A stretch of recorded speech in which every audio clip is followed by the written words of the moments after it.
Bismillahirrahmanirrahim. Assalamualaikum warahmatullahi wabarakatuh. Alhamdulillah, asyhadu an la ilaha illallah wahdahu la syarika lahu ta'ziman li sya'nih wa asyhadu anna Muhammadan abduhu wa rasuluhu da'ila ridwani. Allahumma shalli alaihi wa ala alihi wa ashabihi wa ikhwani. Hadirin dan hadirat yang dirahmati oleh Allah Subhanahu wa taala. Alhamdulillah, puji dan syukur kita panjatkan kepada Allah atas segala limpahan karunia yang Allah berikan selalu kepada kita. Salawat dan salam tercurahkan selalu kepada junjungan kita, ya, imam kita, pemberi syafaat kita, Nabi Muhammad sallallahu alaihi wasallam, dan juga kepada keluarganya serta seluruh sahabat beliau tanpa terkecuali. Kita melanjutkan bahasan kita. Sekarang kita akan bahas tentang kelahiran Nabi sallallahu alaihi wasallam. Tapi sebelumnya kita bahas dulu tentang nasab Nabi sallallahu alaihi wasallam.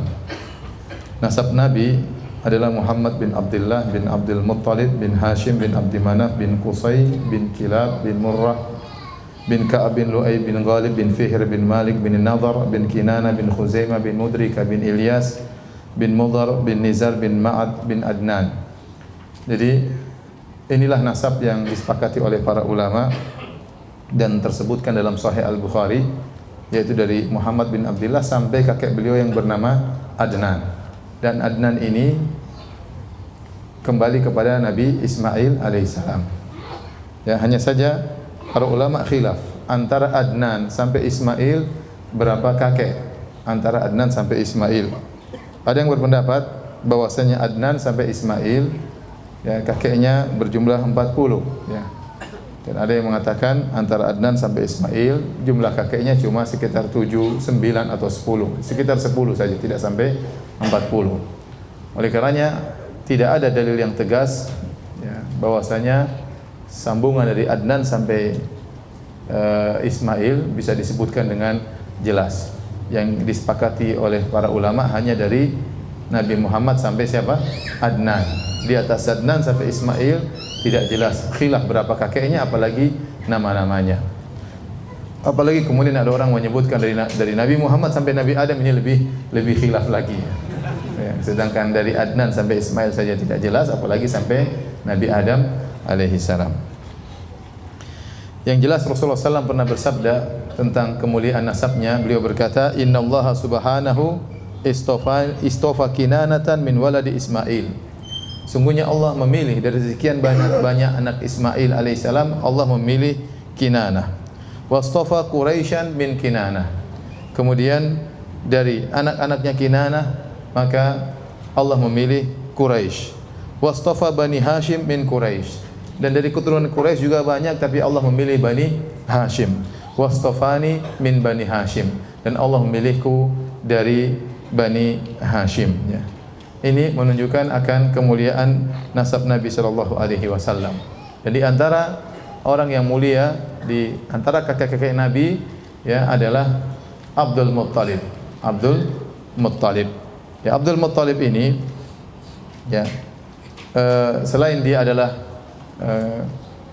kedudukannya sebagai pemimpin kota Mekah, ya, terlebih lagi sebagaimana kita sampaikan pada pertemuan lalu, ya, dialah yang menghadap Abrahah dan meminta 200 ekor ontanya. Di antara kemuliaan dialah juga yang menemukan sumur Zam-Zam yang telah hilang, ya, telah terbenam sekian lama. Sebagaimana pernah kita jelaskan pada pertemuan-pertemuan yang terdahulu, bahwasanya yang menemukan air Zam-Zam siapa? Hajar, ya. Sehingga setelah Hajar meninggal dunia, maka air Zam-Zam dijaga oleh putranya siapa? Ismail. Kemudian setelah Ismail meninggal dunia, maka dipegang kekuasaan kota Mekah dipegang oleh keluarga dari istrinya, dari kabilah Jurhum. Kemudian terjadi banyak kemaksiatan, mulailah tatkala timbul banyak kemaksiatan, mulailah air Zam-Zam surut. Kemudian surut, Allah cabut kenikmatan sedikit demi sedikit tanpa mereka sadari, sampai akhirnya hilanglah air Zam-Zam. Bukan cuma hilang airnya, bahkan hilang bekasnya. Tertutup dengan tanah, tertutup, akhirnya hilanglah bekas dari air Zam-Zam tersebut.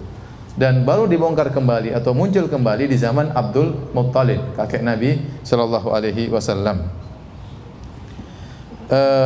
Adapun kisah tentang penggalian kembali sumur Zam-Zam oleh Abdul Muttalib, maka diriwayatkan oleh Ali bin Abi Thalib, ya, cucu dari Abdul Muttalib, ya. Ali bin Abi Thalib sebagaimana yang disebutkan oleh Muhammad bin Ishaq, dengan sanad yang hasan bahwasanya Ali bin Abi Thalib bercerita tentang apa yang dialami oleh kakeknya. Ya, bahwasanya suatu hari Abdul Muttalib kakek Nabi bercerita, suatu hari aku tidur di Hijr Ismail dekat Ka'bah. Kemudian ada yang mengatakan atau disebut dengan Hijr, ya, dengan Hijr. Aku tidur di Hijr. Kemudian ada yang mengatakan kepadaku, ihfir Taibah, galilah Taibah. Aku bertanya, apa itu Taibah? Kemudian suara tersebut pergi.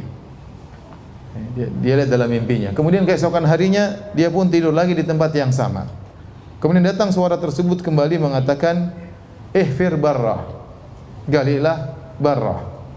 Maka aku berkata, apa itu Barrah? Suara itu pun pergi tanpa ada penjelasan. Besoknya aku tidur lagi di tempat yang sama. Lalu datang suara itu lagi dan berkata, ihfir al-Madnunah, galilah Madnunah. Aku berkata, apa itu al-Madnunah? Lalu ia pun pergi. Kemudian keesokan harinya aku tidur lagi di situ. Tiba-tiba ada suara mengatakan, ihfir Zamzam, galilah Zamzam. Maka aku bertanya, apa itu Zamzam? Ternyata suara itu menjelaskan, Zamzam adalah air yang tidak akan surut. Ya, dengan air tersebut kau akan beri minum kepada para jamaah haji. Kemudian disebutkan posisinya di tempat sarang semut, disebutkan ya posisi sumur Zamzam tersebut. Sebagaimana pernah kita sebutkan, Zamzam sebagian ulama mengatakan dinamakan Zamzam. Zamzam artinya ditahan, karena waktu air Zamzam pertama kali keluar, Hajar ibunya Ismail, istri Nabi Ibrahim alaihissalam, membendung Zamzam agar tidak meluber. Dia tidak tahu air ini banyak atau tidak, dia khawatir kalau meluber akhirnya air tersebut hilang. Maka dia pun membendung Zamzam, maka disebut dengan Zamzam. Zamzam artinya ditahan.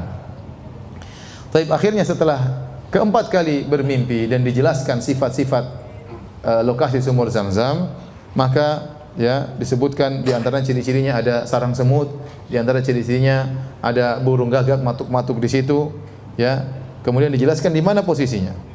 Akhirnya Abdul Muttalib kemudian besoknya berangkat bawa cangkul ingin menggali sumur Zamzam. Waktu itu Abdul Muttalib baru punya anak satu, namanya Al Harith, ya. Mulailah Abdul Muttalib ditemani anaknya cuma satu orang laki-laki, menemani dia untuk menggali. Dia menggali. Tatkala mulai tampak tanda-tanda adanya sumur, maka akhirnya orang-orang Quraisy mulai berkumpul. Akhirnya Abdul Muttalib gali, akhirnya keluarlah air Zamzam. Dia yang menemukan air Zamzam. Maka orang-orang Quraisy akhirnya protes. Mereka berkata, wahai Abdul Muttalib, kami juga berhak punya air Zamzam tersebut. Karena kita semua keturunan siapa? Ismail. Quraisy keturunan Ismail atau bukan? Bukan. Abu Jahal keturunan Ismail atau bukan? Abu Lahab keturunan siapa? Ismail. Semuanya keturunan Nabi Ismail alaihissalam. Semua Quraisy keturunan Nabi Ismail. Maka mereka mengatakan, wahai Abdul Muttalib, kita semua keturunan Nabi Ismail, kita semua berhak memiliki air Zamzam tersebut. Kata Abdul Muttalib, tidak. Ini air Zamzam adalah dikhususkan untukku. Ini milikku, aku yang gali, aku yang temukan, ya. Aku yang bermimpi, ya. Berarti ini khusus buatku. Mereka berkata tidak bisa. Ya. Dan waktu itu Abdul Muttalib tidak bisa melawan, karena dia punya anak laki-laki cuma satu. Seandainya dia punya laki-laki banyak, mungkin dia akan melakukan perlawanan. Namun dia punya laki cuma satu, sementara orang Quraisy banyak. Akhirnya kata mereka, kita ngadukan, ya, kita berhakim kepada seseorang. Kata Abdul Muttalib, terserah kalian berhakim kepada siapa, ayo kita pergi. Akhirnya kata mereka, ada seorang perempuan dukun, tempatnya di negeri Syam, kita pergi ke sana. Jadi mereka mau berhukum sama siapa? Dukun perempuan, ya, nenek sihir. Akhirnya berangkatlah mereka.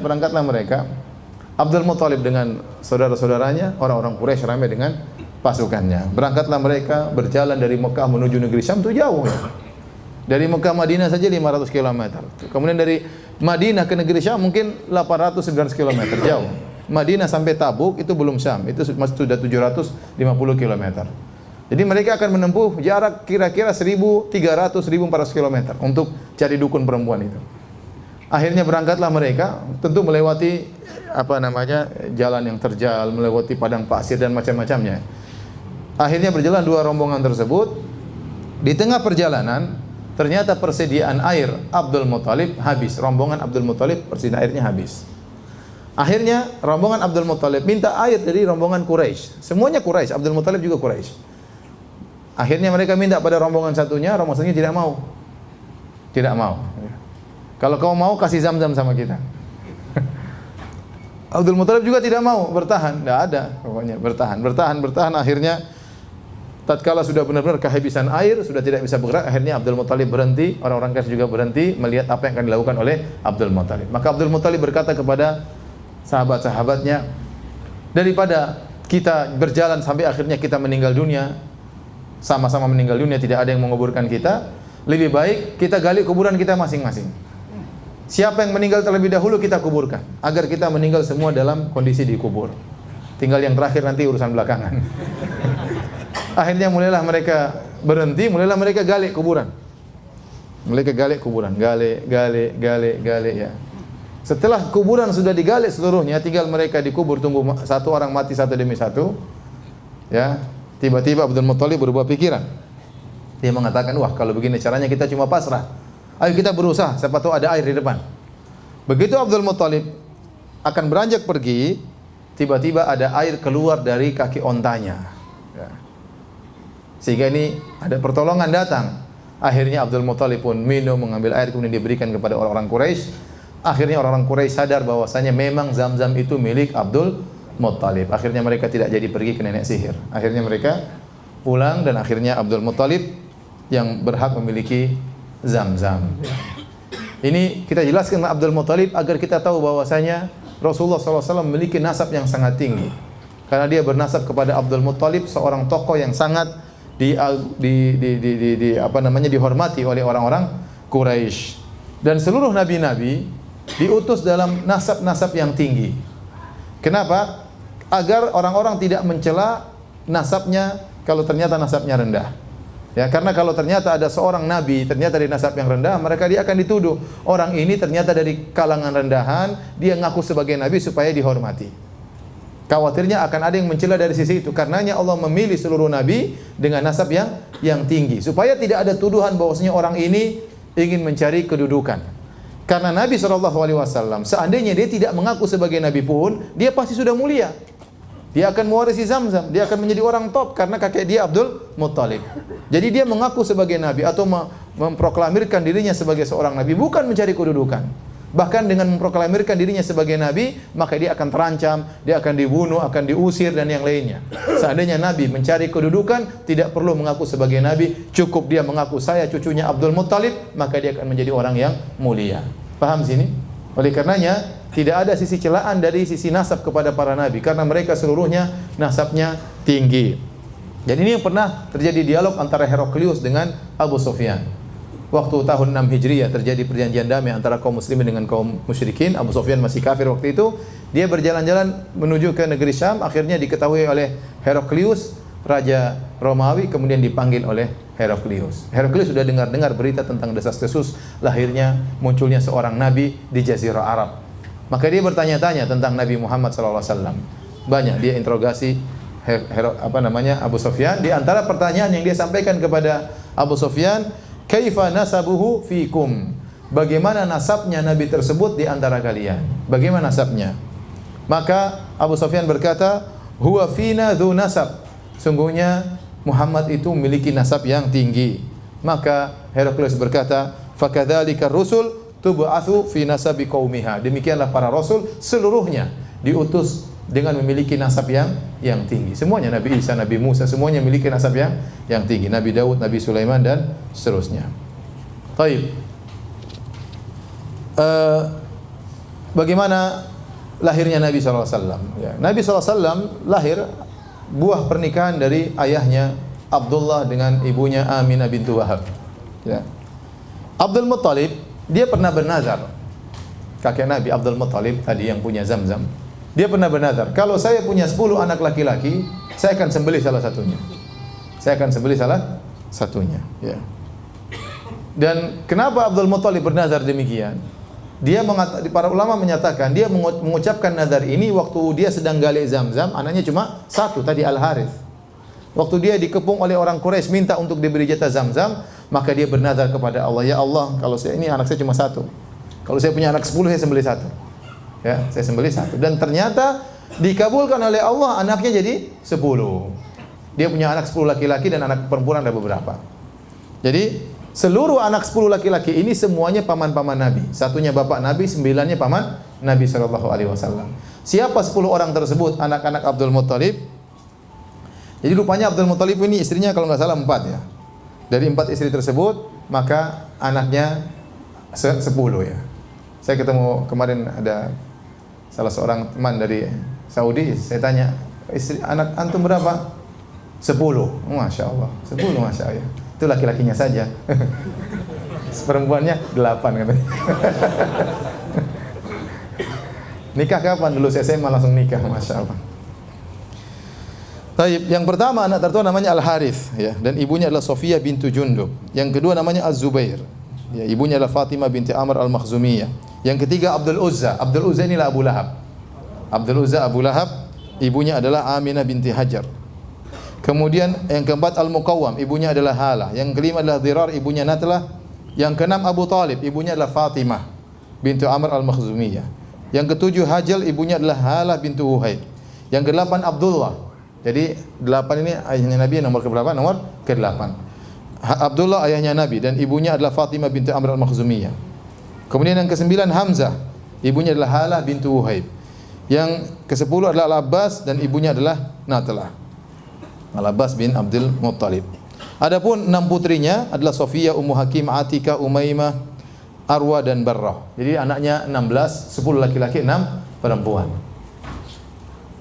Dari sini kita tahu bahwasanya yang satu ibu ada 3 orang, Zubair, Az-Zubair, kemudian Abdullah, bapaknya Nabi, kemudian Abu Talib. Ini 3 bersaudara yang satu ibu. Sisanya Abu Lahab, Hamzah, Al-Abbas, Al-Harith, ini ibunya beda. Dari sini kita tahu rahasia kenapa begitu dekatnya antara Abu Talib dengan Abdullah. Kenapa Abu Talib sangat sayang kepada Nabi sallallahu alaihi wasallam? Karena Abdullah dan Abu Talib, bapaknya Nabi dengan Abu Talib satu ibu. Satu ibu. Adapun paman-paman yang lain ibu ya. Nah, waktu Nabi diutus menjadi seorang nabi, yang masih hidup dari paman-pamannya cuma 4 orang. Waktu Nabi diutus menjadi seorang nabi tatkala beliau berusia 40 tahun, yang masih hidup dari paman-pamannya 9 orang ya. Semuanya sudah meninggal, 5 orang tinggal 4. 4 orang tersebut adalah Abu Lahab, kemudian Abu Talib, kemudian Hamzah dan Al-Abbas. 4 orang. 2 orang meninggal dalam kondisi musyrik, 2 orang masuk Islam, meninggal dalam kondisi Islam. Yang meninggal dalam kondisi musyrik Abu Lahab, yaitu tadi Abdul Uzza namanya. Kemudian satunya lagi siapa? Abu Talib. Dua-duanya meninggal dalam kondisi musyrik. Yang meninggal dalam kondisi Islam Hamzah, meninggal dalam perang Uhud, kemudian Al-Abbas meninggal setelah wafatnya Nabi sallallahu alaihi wasallam, ya. Inilah paman-paman Nabi sallallahu alaihi wasallam. Taib, akhirnya Abdul Muttalib melaksanakan nazarnya. Dia pun akhirnya ingin menyembelih putranya Abdullah, bapaknya Nabi sallallahu alaihi wasallam. Dan dia sangat sayang kepada Abdullah. Mulailah kemudian ya, ada yang kasih ide, wahai Abdul Muttalib, jangan kau sembelih anakmu ya. Pilih antara anakmu atau 10 ekor onta. Kemudian buatlah undian. Ya. Akhirnya kemudian ya Abdul Muttalib membuat undian. Dia mengatakan, ya Allah, Allahumma anakku atau 10 ekor onta. Dia buang, ternyata yang jatuh anaknya. Waduh. Harus disembelih anaknya. Enggak, tambah lagi 10 ekor onta. 10 ekor onta kedua. Ya Allah, anakku atau 10 ekor onta. Ternyata keluar lagi Abdullah yang harus disembelih. Dia ulangi lagi. Yang ketiga keluar lagi Abdullah. Yang keempat keluar lagi Abdullah. Yang kelima keluar lagi Abdullah. Sampai ke-9 keluar lagi apa? Abdullah. Dia masih lanjut. Yang ke-10 baru kemudian 100 ekor, 10 ekor onta. Akhirnya dia tidak menjadi menyembelih putranya Abdullah, dia sembelih 100 ekor onta. Ya. Paham? Inilah asal muasal kata para ulama munculnya diyah. Ya, barang siapa yang membunuh seorang tanpa sengaja maka dia harus bayar diyah. Diyah tersebut adalah senilai 100 ekor onta. Dan ini terus masih berlaku di Arab Saudi sampai sekarang. Kalau terjadi pembunuhan tanpa sengaja, misalnya kecelakaan atau apa, maka diyahnya adalah 100 ekor onta. Allah menjaga Abdullah karena Abdullah adalah ayah dari Nabi sallallahu alaihi wasallam. Adapun ibunda Nabi sallallahu alaihi wasallam adalah Aminah bintu Wahab bin Abdi Manaf bin Zuhrah bin Kilab. Antara Abdullah dan Aminah ketemu dengan di Kilab, di kakeknya yang bernama Kilab. Kemudian menikahlah Abdullah dengan Aminah. Ya. Kemudian akhirnya lahirlah Nabi sallallahu alaihi wasallam. Adapun cerita-cerita tentang bagaimana proses pernikahannya maka tidak ada dalil yang jelas, tidak ada dalil yang sahih, ya. Cuma ada sebagian riwayat-riwayat dhaif yang menyebutkan tentang Abdullah. Ada yang mengatakan Abdullah punya istri yang lain selain Aminah. Ada yang mengatakan Abdullah melakukan nikah istibdha, yaitu seperti kita pernah jelaskan, ada seorang laki ingin mendapat bibit unggul maka dia suruh istrinya bersih kemudian suruh digauli oleh Abdullah. Ya, dan ini semua riwayat yang lemah. Ada yang mengatakan ada seorang wanita minta digauli oleh Abdullah, bapaknya Nabi. Kenapa? Dia melihat cahaya di bapaknya Nabi sallallahu alaihi wasallam. Namun sebelum wanita digauli, Abdullah menggauli dulu Aminah, ibunya Nabi sallallahu alaihi wasallam. Setelah dia menggauli Aminah, dia balik, wanita itu balik, ternyata cahaya sudah hilang dari wajah Abdullah. Maka dia bilang, saya tidak mau. Cahaya yang saya cari tersebut sudah hilang. Sudah hilang kemana? Sudah hilang ke Aminah. Tapi ini semua riwayatnya lemah. Semuanya riwayatnya lemah. Ya, sebagian riwayat-riwayat ingin mengisyaratkan bahwasanya Nabi adalah cahaya. Dan riwayat-riwayat tersebut semuanya lemah. Ya. Bahkan ada riwayat yang palsu, hadis palsu yang diyakini oleh sebagian orang-orang sufi, ya, bahwasanya Rasulullah pernah ditanya, ya Rasulullah, bagaimana tentang penciptaan alam semesta? Kata Nabi, yang pertama Allah ciptakanlah nuru nabiyyika, yaitu cahaya nabimu yang pertama diciptakan. Waktu itu belum ada arsy, belum ada qalam, belum ada lauhil mahfuz, belum ada langit, belum ada bumi, belum ada manusia, belum ada jin. Yang pertama Allah ciptakan adalah cahaya Muhammad, berasal dari cahaya Allah Subhanahu wa taala. Ini hadis palsu. Hadis apa? Palsu. Nabi Muhammad SAW adalah keturunan Nabi Adam alaihissalam dan dia bukan diciptakan dari cahaya. Yang diciptakan dari cahaya adalah malaikat. Adapun seluruh manusia, kata Nabi SAW, kullukum min Adam wa Adamu min turab. Seluruh kalian berasal dari Nabi Adam dan Adam tercipta dari tanah.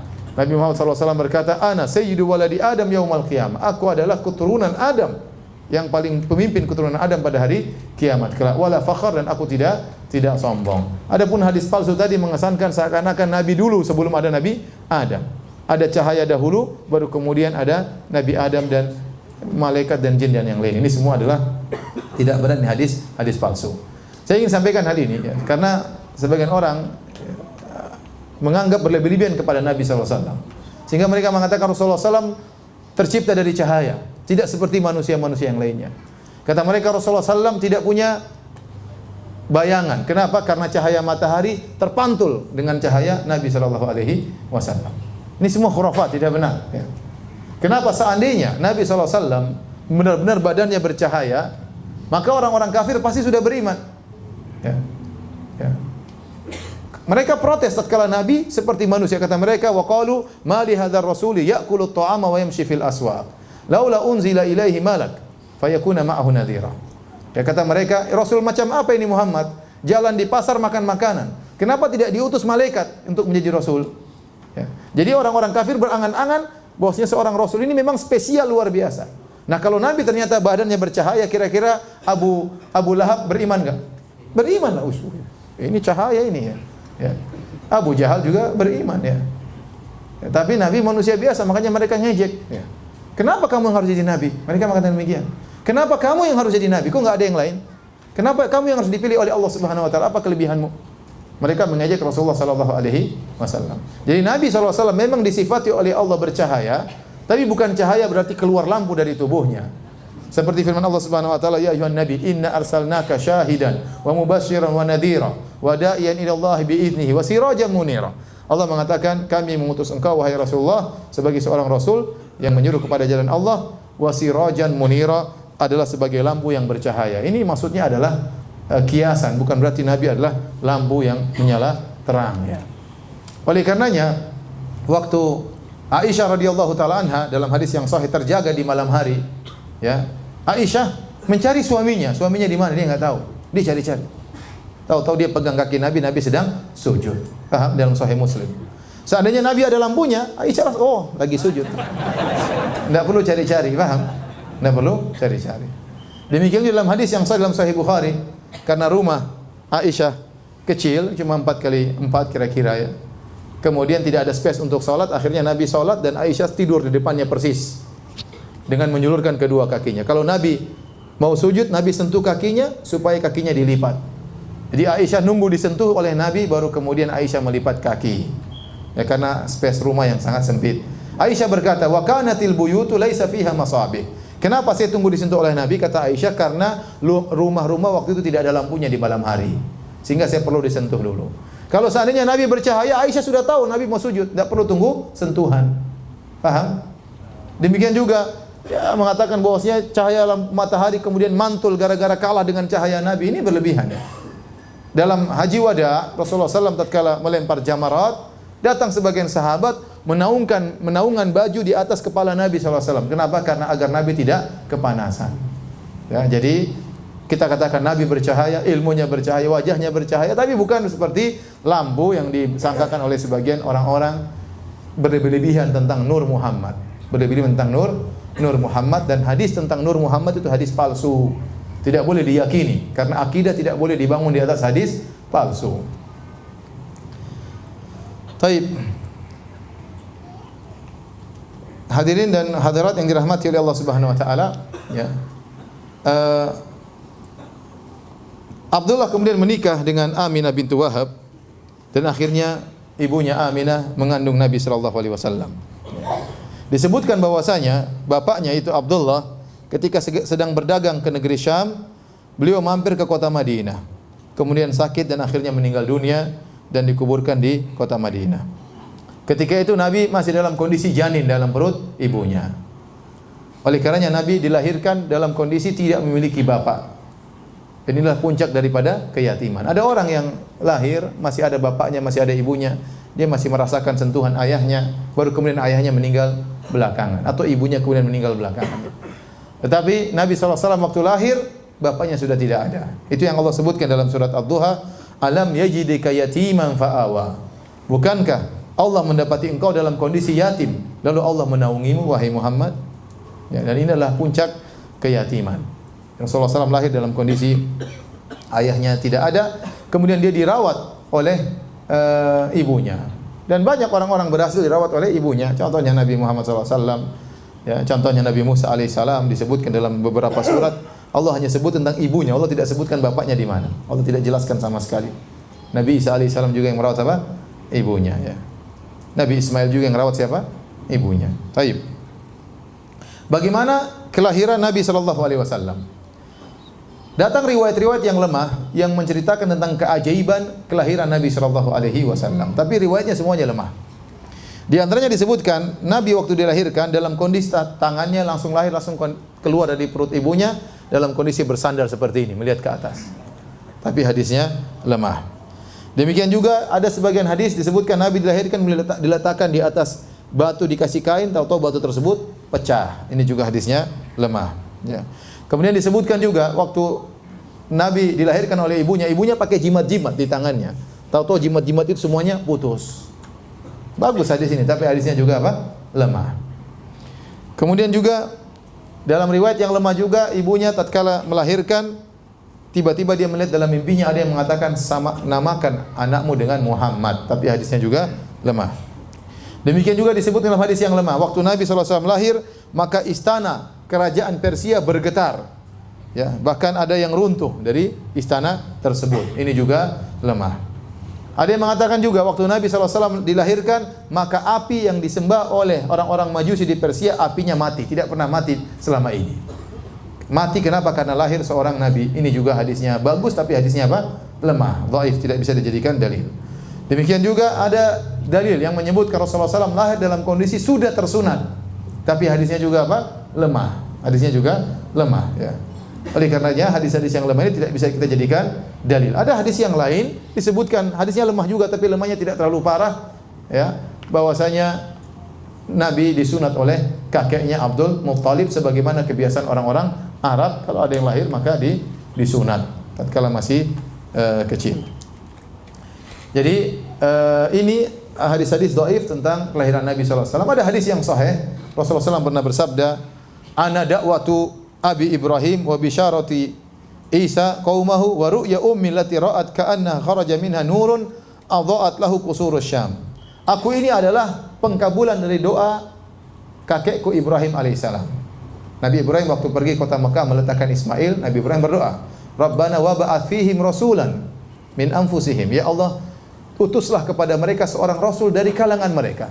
dikabulkan lama. Setelah itu baru dikabulkan, Allah kabulkan doa Nabi Ibrahim. Ternyata siapa? Nabi Muhammad sallallahu alaihi wasallam. Jadi aku adalah pengkabulan doanya nenek moyangku Ibrahim alaihissalam, kata Nabi.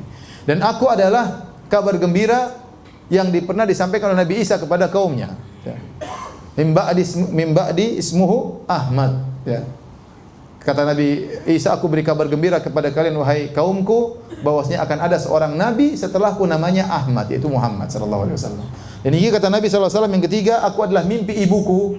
Waktu ibuku melahirkan aku, dia bermimpi ada cahaya keluar dari tubuhnya kemudian menerangi negeri Syam, negeri Syam. Ya, ini hadis yang sahih tentang kelahiran Nabi sallallahu alaihi wasallam.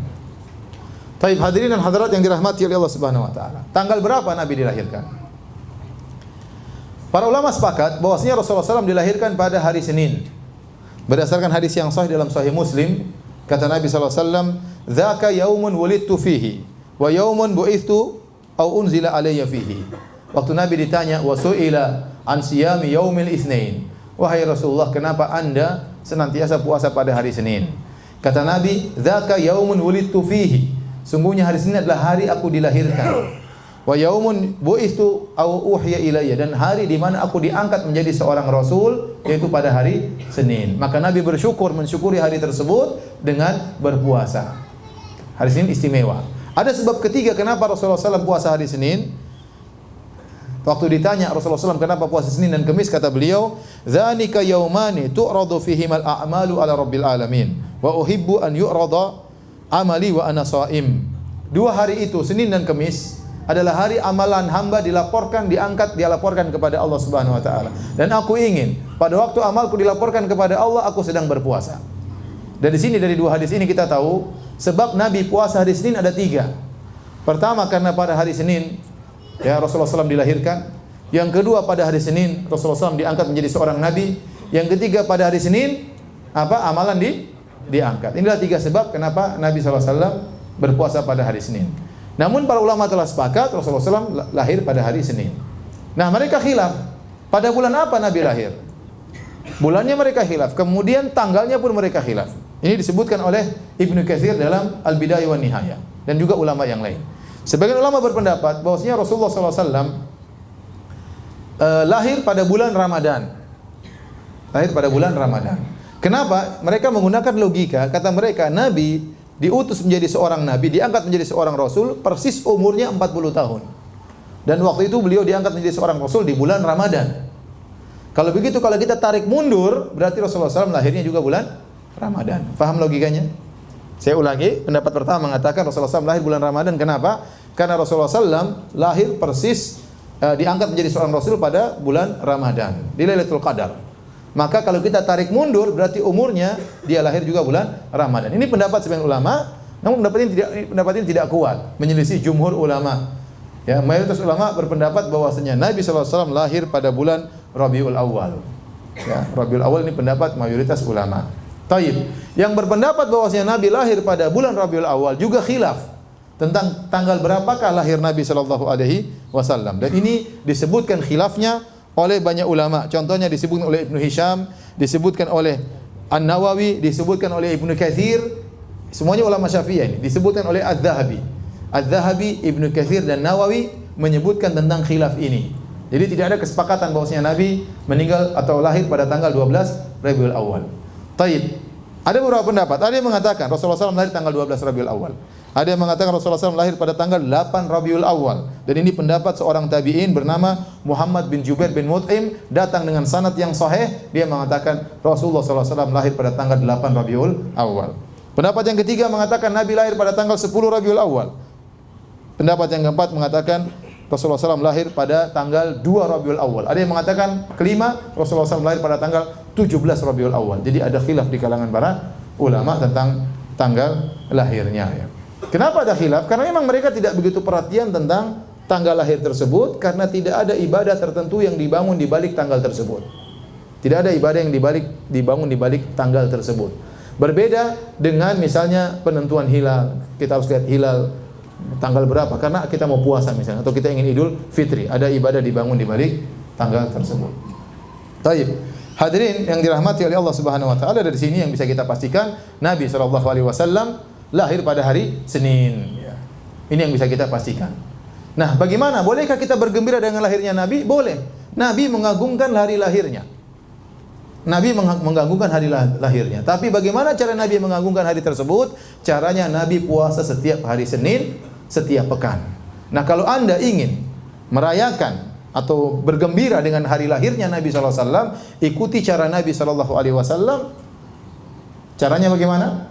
Puasa setiap hari Senin, setiap pekan. Itu cara yang benar dalam bergembira dengan lahirnya Nabi SAW, bersyukur dengan lahirnya Nabi SAW. Ya. Baik, kita lanjutkan.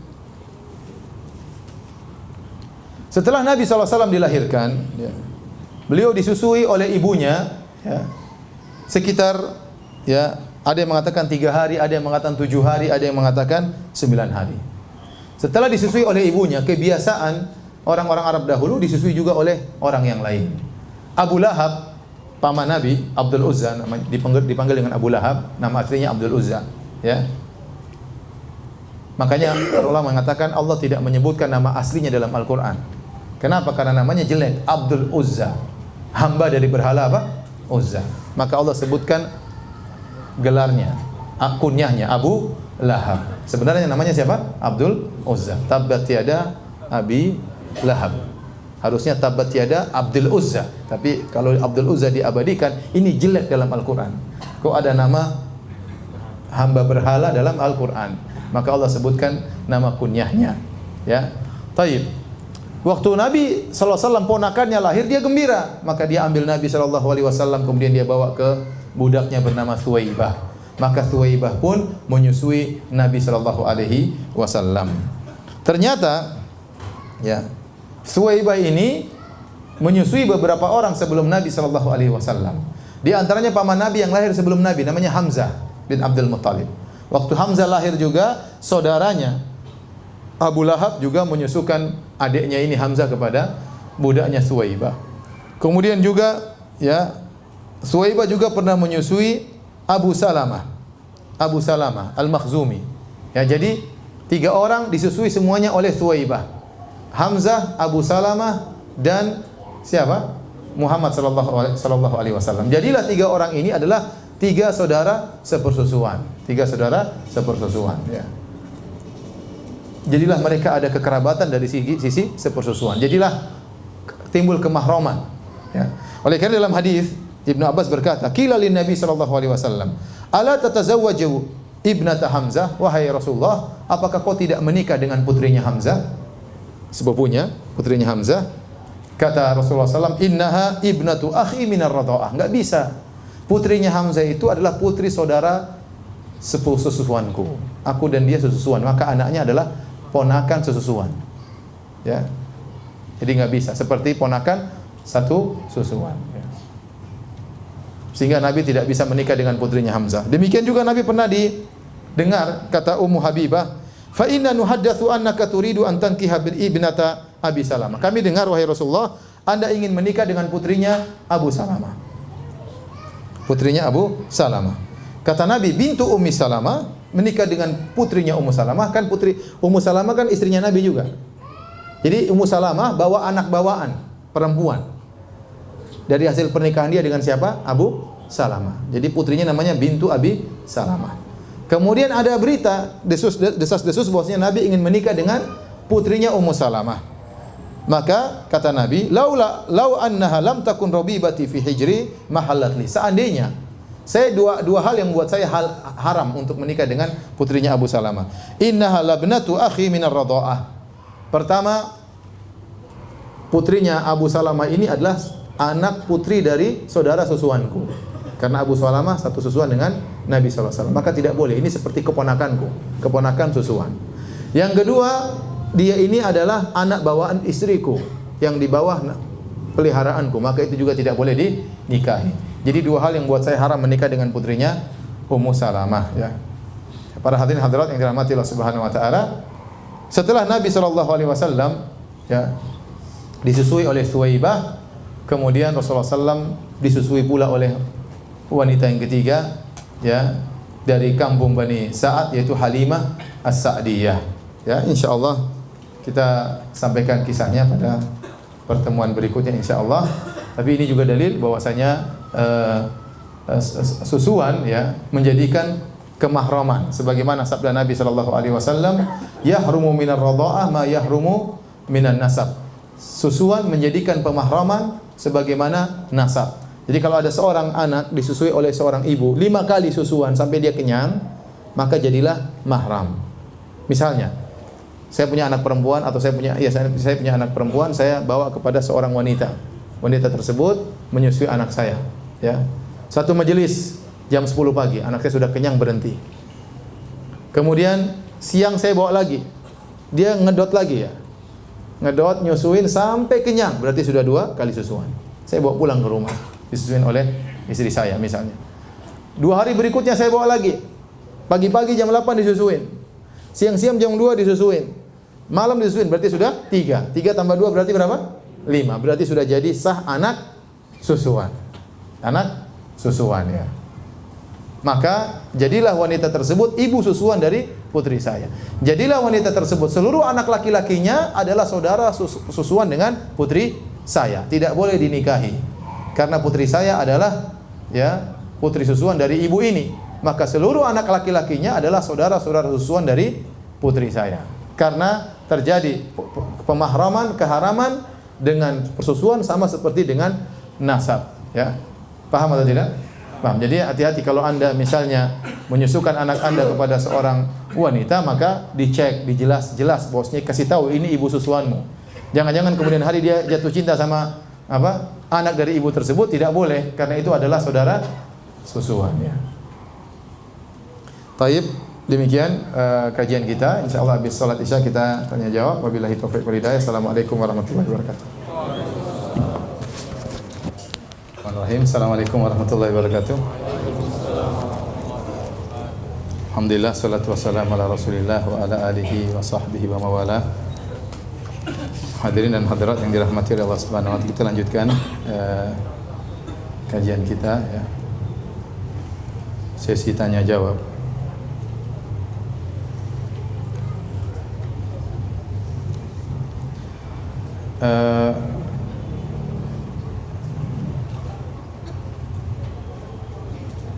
Ana ingin bertanya, Ustadz, jika Rasulullah SAW diutus untuk seluruh alam dan untuk seluruh manusia, mengapa dakwahnya hanya seputar Mekah, di Madinah dan Jazirah Arab, tidak dirasakan oleh umum di seluruh dunia ketika itu? Jika nabi-nabi dulu diutus hanya untuk kaumnya, bagaimana nasib dengan para kaum yang jauh di sana yang tidak mendapat hidayah? Mohon jawabannya, Ustadz. Jawabannya bahwasanya Nabi SAW diutus untuk seluruh alam, tapi dimulai dengan di Mekah ya.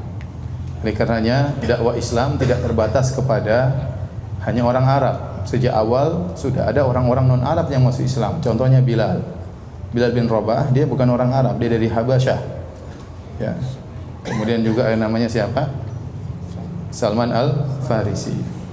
Kemudian Nabi SAW mengirim surat kepada raja-raja di luar Arab. Contohnya Rasulullah SAW mengirim surat kepada Raja Heraklius, menyuruh dia untuk masuk Islam dan meninggalkan kesyirikan, sebagaimana disebut dalam Sahih Al-Bukhari di awal kitab Badil Wahyi. Ya.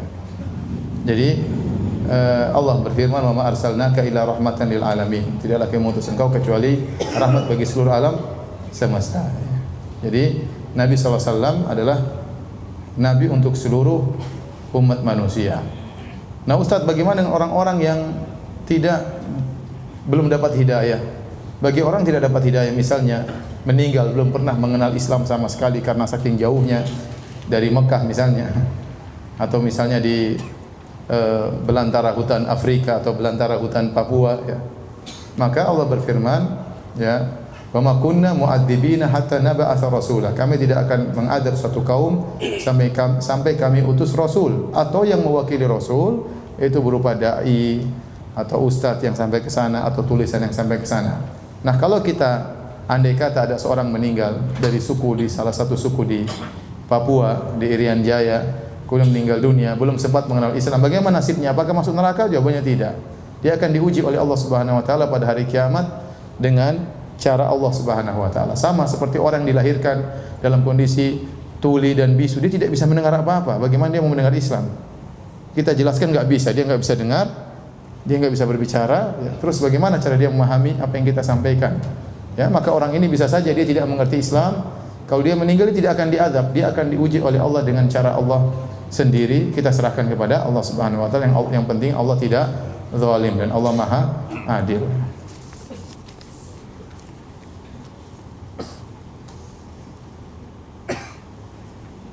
Ustaz, bagaimana dengan riwayat Rasulullah SAW dibawa berdagang oleh pamannya? Ini nanti masih jauh ya. Lahir aja baru lahir, belum diajak berdagang ya. Kalau langsung diajak berdagang repot, masih kecil nanti belakang.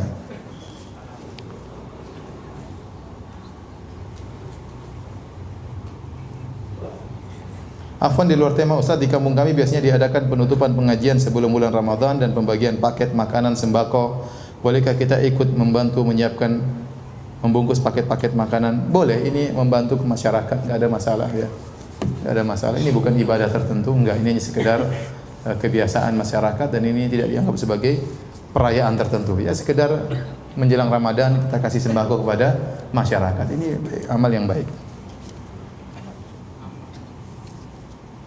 Sama bagaimana riwayat bahwasanya awan menaungi Nabi saat berjalan, nanti ya. Sabar ya. Baru lahir, belum apa-apa. Jadi banyak orang tidak sabar ya. Hanya, Ustaz bagaimana Rasulullah menikah dengan Khadijah? Belum. Ustaz bagaimana Rasulullah SAW poligami? Belum, baru lahir. Belum, masih jauh. Tenang saja, santai aja.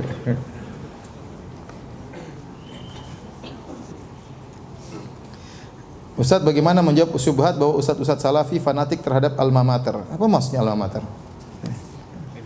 Maksudnya apa? Kita siapa saja boleh jadi ustaz sunnah, siapa saja boleh jadi ustaz salafi.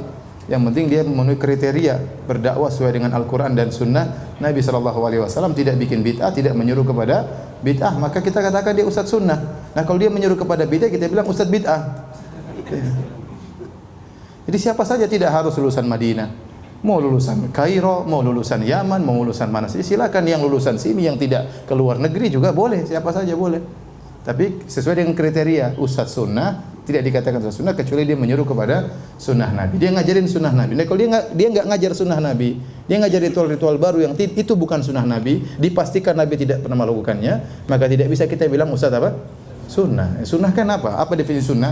Sunnah sesuatu yang dilakukan oleh Nabi, disandarkan kepada Nabi, itu namanya sunnah Nabi Sallallahu Alaihi Wasallam. Yang tidak dikerjakan Nabi bukan namanya sunnah. Anda mau nampakkan apa terserah Anda, tapi itu bukan sunnah Nabi Sallallahu Alaihi Wasallam. Ya.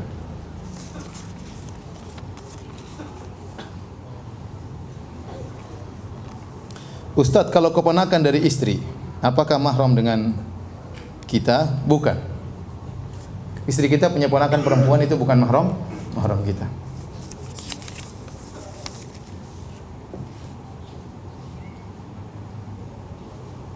Ustadz, apakah benar Rasulullah SAW sangat sayangnya kepada umatnya ketika detik-detik terakhir masih mengatakan, ini detik terakhir mau meninggal, ini tanya lagi mau meninggal.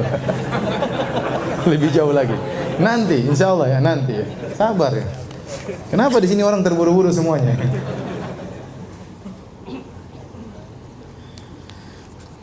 Ketika Zam-Zam hilang, bagaimana orang Mekah mendapatkan air? Aduh, saya tidak sempat nanya mereka ya. Tetapi jelas ada sumber air yang lain. Ya, mungkin bukan cuma air Zam-Zam, tapi air Zam-Zam yang sangat istimewa, yang airnya tidak pernah habis ya. Tidak pernah habis. Bahkan sekarang saya dengar sebagian penelitian justru kalau Ramadan atau bulan haji volumenya semakin apa? Semakin banyak. Dan itu di antara mukjizat yang nampak dari dulu sampai sekarang enggak habis-habis, padahal air Zam-Zam diambil terus. Jadi di Madinah itu ada pembagian gratis. Di Mekah ada pembagian juga gratis. Jadi orang ambil banyak, tidak habis-habis. Kita enggak tahu sumbernya ya apa namanya bagaimana, tapi yang jelas airnya luar biasa. Kemarin ada ini cerita nyata, saya ketemu dengan orangnya langsung, dia kena kanker. Saya ketemu di Pekanbaru. Dia di kemo di Singapura apa di Malaysia. Kemudian ada kawan yang kasih bekal dia air Zam-Zam. Intinya setelah dia di kemo, dia minum apa saja tidak bisa kecuali air Zam-Zam. Dia minum air putih muntah, dia minum apa muntah. Maka kecuali air Zam-Zam, dia minum air Zam-Zam tidak mengapa. Ya. Dia kemudian setelah dikemo badannya masih kuat. Dokter sampai heran kenapa? Rupanya dia konsumsi apa? Zam-Zam terus. Ya. Dan banyak orang sembuh karena Zam-Zam. Saya pernah ketemu orang, Ustadz saya waktu itu ambeien ya. Saya bingung Ustadz, bagaimana akhirnya saya Zam-Zam bismillah sembuh akhirnya. Ya itu antum saja, yang lain belum tentu ya. Jadi keyakinan. Jadi Zam-Zam itu perlu dengan keyakinan. Banyak orang tidak begitu yakin akhirnya tidak sembuh-sembuh ya. Makanya kata Nabi sallallahu alaihi wasallam, "Ma'u Zamzam lima syuriba lahu." Air Zam-Zam tergantung niat orang meminumnya. Rasulullah mengatakan innahu ta'amu tu'min wa shifa'u suqmin. Sesungguhnya Zam-Zam itu bisa membuat kenyang dan bisa menyembuhkan penyakit, dan banyak orang sembuh dengan Zam-Zam. Saya mohon sangat dibacakan pertanyaan saya. Ya udah saya bacain deh. Saya mengenal sunnah sejak 2005 dan mulai mengamalkan sunnah sejak 2008. Saya mempunyai istri yang cantik dan keluarga besar yang hampir semua mengenal sunnah. Dan saya punya kehidupan harta yang sangat layak. Tahun 2015 awal saya terkena fitnah wanita. Selama 6 bulan saya melakukan perbuatan keji yang hampir saya tidak bisa menghitung berapa jumlahnya. Saya seperti orang mabuk ya dan gila. Semua pemahaman saya tentang agama seperti hilang karena fitnah ini. Jadi dia berzina maksudnya. Setelah 6 bulan saya tersadar dan menutup semua akses ke fitnah wanita tersebut. Ke fitnah wanita. Sudah hampir 3 tahun berlalu, rasa sakit saya tidak pernah hilang dari hati saya. Saya menangis setiap hari dan sangat menyesal. Kenapa saya bisa jatuh berdosa tersebut Ustaz? Apakah karena ujub? Mohon nasihat bagi hati saya merasa amalan tiada arti dan berguna di hadapan Allah. Saya katakan kita menangisi dosa-dosa kita ya, karena sampai tadi berzina berulang-ulang ini dosa bukan sepele ya. Dosa bukan sepele. Allah menyebutkan zina adalah dosa yang spesial. Kalau ada dosa-dosa besar, ini dosa yang super besar. Makanya Allah sebut dalam surat Al-Furqan, kata Allah, walladzina la yad'una ma'allahi ilahan akhar wa la yaqtuluna nafsa allati harramallahu illa bil haqq wa la yaznun. Wa may yaf'al dzalika yalqa athama yudha'af lahu al-'adzabu yawmal qiyamati wa yakhlud fihi muhana illa man taba. Dan orang-orang tidak pernah berbuat syirik, dan orang-orang tidak pernah membunuh orang lain, dan orang-orang tidak pernah berzina. Ini 3 dosa yang sangat besar. Syirik, membunuh orang, dan apa? Berzina ya. Syirik berkaitan dengan hak Allah, membunuh orang berkaitan dengan apa? Orang lain, berzina dosa hawa nafsunya ya. Kata Allah, wa may yaf'al dzalika yalqa athama. Barang siapa melakukan 3 dosa ini, maka dia akan mendapatkan dosanya. Yudha'af lahul adzabu yaumal qiyamah. Dia akan dilipat gandakan dosanya, azabnya pada hari kiamat. Wa yakhlud fihi muhana. Dan dia akan kekal dalam neraka dengan kondisi terhina. Tapi kata Allah, illa man taba, kecuali orang yang bertaubat ya. Maka ya seorang ya terjerumus dalam kemaksiatan itu sebab karena dosa yang dilakukan sebelumnya. Dosa membawa orang kepada dosa yang lain. Tetapi pintu taubat Allah terbuka. Maka saya sampaikan kepada orang ini ya, benar-benar menutup akses fitnah wanita. Jangan sampai terjebak dengan ya di jebakan yang sama. Seorang lelaki harus cerdas, dia tahu kapan imannya naik, kapan imannya turun. Dia tahu dia lemah dalam sisi ini, dia tahu dia kuat dalam sisi ini. Maka jangan dia coba-coba mengulangi pada perkara yang lemah. Allah sekarang kasih dia kesempatan untuk bertobat. Dia mulai ikut pengajian lagi, alhamdulillah ya. Entar lagi mudah-mudahan bisa ketemu dengan bulan Ramadan. Maka jangan coba-coba untuk mengulangi fitnah tersebut ya. Dan banyak bertobat kepada Allah, dan husnudzan jika orang kembali kepada Allah dengan taubat nasuha ya, dengan taubat yang sesungguhnya, tidak mengulangi lagi, maka Allah akan ampuni dosa tersebut dengan mudah bagi Allah Subhanahu wa taala ya. Dan jangan pernah ceritakan ini kepada orang lain. Apa hukumnya mengambil upah dari ibu yang menyusui bayi orang lain? Boleh, enggak ada masalah. Nanti akan kita jelaskan. Boleh. Jadi kalau ada orang ingin nyusu pada seorang wanita tersebut mengatakan boleh, tapi saya minta upah. Boleh dia, karena ini kerjaan ya. Tetapi tetap saja menjadi anak susuan ya. Anak susuannya.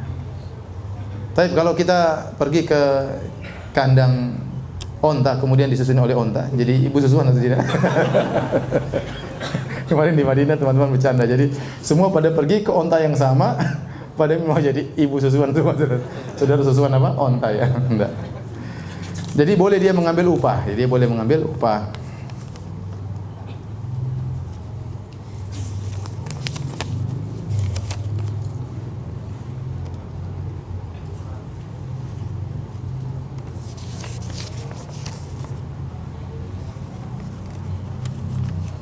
Bisakah sebutkan silsilah Nabi sampai Nabi Ibrahim? Kita sudah katakan tadi, Ismail bin Ibrahim. Nabi kita sebutkan silsilahnya sampai Adnan.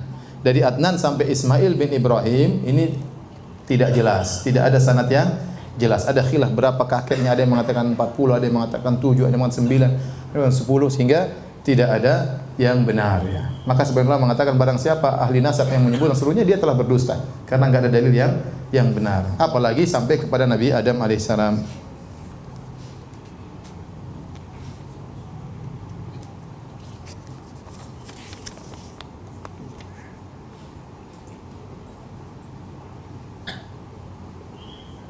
Ustaz, anak akhwat mana yang lebih utama pada saat Ramadan, tarawih di masjid atau mengambil ibu anak yang sakit di rumah? Ya, kalau ternyata ibu ingin ditemani di rumah, salat aja di rumah. Kalau ibu ingin ditemani di rumah, salat aja di rumah. Apalagi ibu dalam kondisi sakit. 10 itikaf 10 hari terakhir Ramadan atau melayani ibu menyiapkan sahur. Kalau ibu sakit lebih utama melayani apa? Ibu. Tapi demikian saja kajian kita. InsyaAllah kita bertemu di kesempatan yang lain. Kita buka kafaratul majelis. Subhanakallahumma bihamdika asyhadu an la ilaha illa anta astaghfiruka wa atubu ilaik. Assalamualaikum warahmatullahi wabarakatuh.